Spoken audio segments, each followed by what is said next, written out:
Hey, I'm over here. A little closer. A little closer. Yeah, right here. Phew, I'm glad you found me. First off, what's up? I'm Rick the Brick, and Ricky let me do this intro for today's video. So in the last video, he went to New York and got a brand new Insta360 X3. I'm actually really excited to see what he does with this camera, so let's go check it out.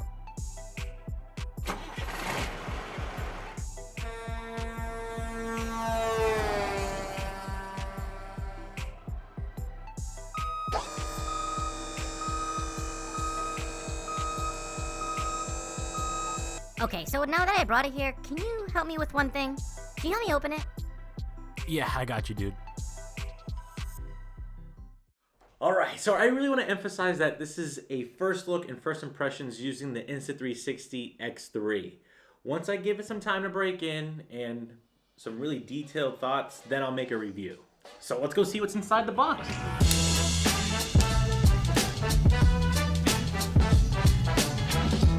Whoa, this thing feels pretty solid. Wow. All right, so you get a little charger. It's always on plus. Ooh, a nice little case for traveling. This is always nice. Let's see. That's actually really nice when you're on the go and you want to protect your lens or something. Just throw it in the camera bag.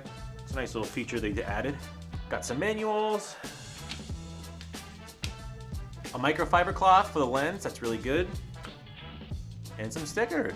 Okay. All right, so my first impression so far, it feels really well built, if I'm being honest. There's no like creaking or anything. That's pretty nice. You know, I feel like the studio isn't good enough to show this camera off, so I had an idea. Let's go to New York City. I really appreciate you doing today's intro. Do you want to come with me? Aw, man, I would love to go to New York City. All right, let's go. Hop in. Wait, it's dark in here.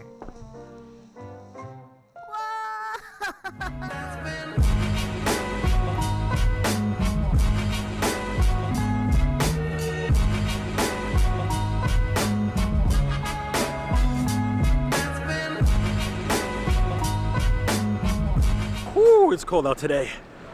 We made it though. So I wanted a camera that was different in my arsenal, something lightweight and versatile, so the Insta360 stood out to me the most. I really just love being lightweight when I'm vlogging in the city. Now, if you're not familiar with the Insta360, just picture two cameras with huge wide-angle lenses on them glued back to back, causing a 360 view, hence why it's called the Insta360.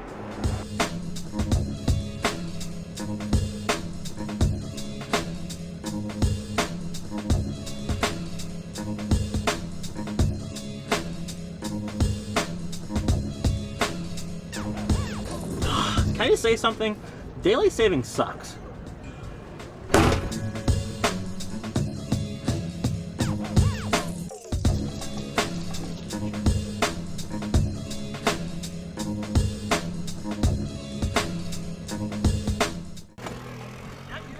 Thank you. Thank you, sir. Have a wonderful, lovely evening. You too. Thank you. Thank you. All right, let's go list some of its key features that I like so far. So after messing with this camera all day, I really wanted to talk about the interface. It's so easy to use. Now when you first unbox it, there's gonna be a little QR code, scan it, and it'll bring you to the Insta360 app. The app acts like a viewfinder, that way you can control all your settings while recording with your Insta360. Nice feature when you're on the go. Let's talk about its resolution. It shoots at 5.7K at 30 frames a second. Personally, I thought the video quality looked pretty good. It's not like a DSLR quality, but for an action camera, it looks pretty nice. This is just a little tip. If you already have one, or if you're thinking about getting one, be careful of scratching either side of your lenses because it's gonna show in your video. It's very easy to put your camera down and forget that you have another lens on your camera. I personally already made the mistake of bumping it into stuff where I didn't want to, especially in those cab shots. I was trying to shove it in the window and I'm like, oh man, I forgot that there's another lens. So I am ordering a protective case for this because I don't want to scratch my lenses. Thankfully, it's not scratched yet. Now let's go over some of the things that you can do with this camera. I'm not gonna cover everything because I'm gonna wait to do a review. But for right now, let's go over the first mode, and it's the simple but most effective, and that is the POV mode. Just hit record and film yourself doing things. This is really good for action sports such as skateboarding, snowboarding, biking, surfing, if that's what you're into. I'm personally gonna use this for vlogging when I don't wanna use my big camera, when I'm in a pinch. That way I can get some creative shots of me in the city, and it just helps move along my story for my videos. Now the second thing, speaking of vlogging, you can use this camera as a vlogging setup. If you don't want to buy a big camera like this, but still want to vlog, this is a good alternative. With its wide angle lens, that way you can capture things behind you, and it has a decent mic. Let me show you. This is just a little mic test using the Insta360. It's not bad when you're first starting out. Everyone starts somewhere. The third one is actually pretty funny. I stole this from MKBHD, and this is GTA mode. You can simply just take a selfie stick and point it all the way in the back, and it's like AI cuts out the pole from the Insta360. So if you're walking with it, it looks like a GTA POV. It's so funny. Let me show you.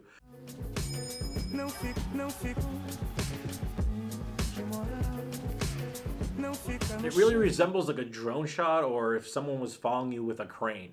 I want to show you something that's not on the action sports side. It's more of a creative way to help your videos flow. It's focusing on something that stays in the middle as you're moving 360. You can do this with time lapses, video, or even hyperlapses. I thought that was a really creative way to get some cool shots with your camera. So when I was in New York, the last video, I forgot to get this huge selfie stick. This thing is massive. It's like 10 feet long. This thing is massive. I can't wait to get out there and get more footage using this thing. Like I said in the beginning, I'm gonna let it break in, learn all the settings. That way I can find things I do like about it and don't like about it. I'm pretty sure I'm gonna find some things that I do and don't like. But anyways, I hope you enjoyed today's video. This is Ricky, and I'm out of here. Peace.